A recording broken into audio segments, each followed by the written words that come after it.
আজকে রান্নার আয়োজন রুই মাছ রান্না করব, রান্না আর কি ভুনা করব। তার মধ্যে সব দিয়ে দিলাম। ভাত হয়ে গেছে, এখানে শুটকি ভর্তা করবো, ওই জন্য কাটা রাখছি, ঠিক করে দিয়ে দিব।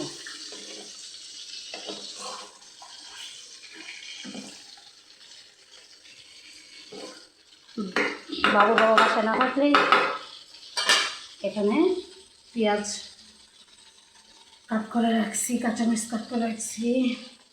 এখন আমাদের যে ছাদে ওর আব্বু কিছু সবজি বাগান করছে, ওখানে যে আমরা ধনিয়া পাতা ছিঁড়ে নিয়ে আসবো। মাছ ওখানে ভাজি হতে হতে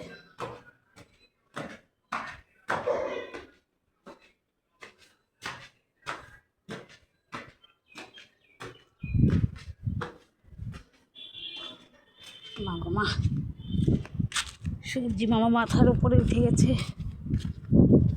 অনেকগুলো পাতা আছে, মাছ বোনার মধ্যে দেবো আর শুটকির মধ্যে দিয়ে ভর্তা করব। দেখা যাচ্ছে কিনা জানি না, অনেক রোদ, তাতে তাতে করে নিয়ে চলে যেতে হবে নিচে। আল্লাহ, বাটি নিয়ে আসছি। এখানে একটু বেশি আছে, এখানে একটু কম। আল্লাহ,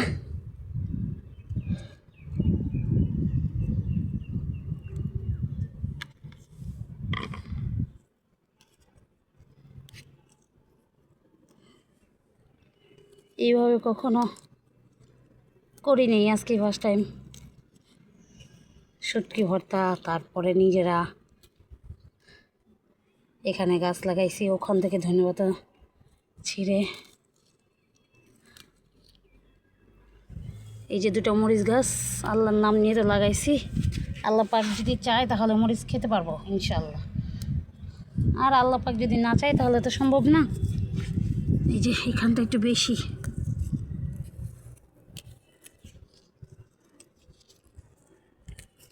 বেশি করে নিয়ে নিব, কারণ এখানে মরে যাইতেছে, খাওয়া হচ্ছে না। তো আজকে বুদ্ধি খাটায় বললাম ইয়াতে দিয়ে দিই, শুটকিতে দিয়ে দিলে পাতাগুলোও খাওয়া হবে, নষ্ট হবে না, সুন্দর। এই জন্য আসলাম। আল্লাহ,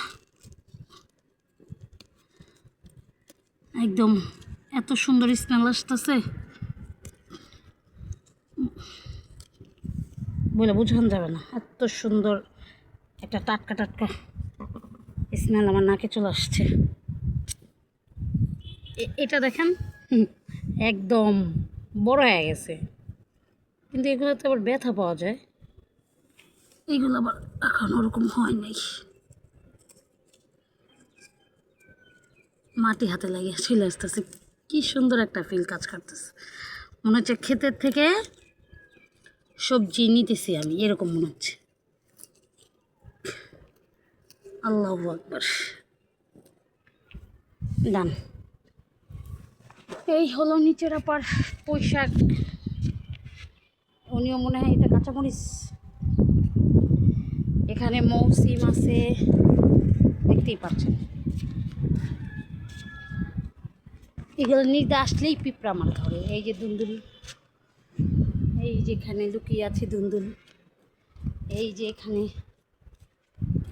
ঠিক আছে। এই যে ফাইনালি ধন্যবাদ নেওয়া হয়ে গেছে।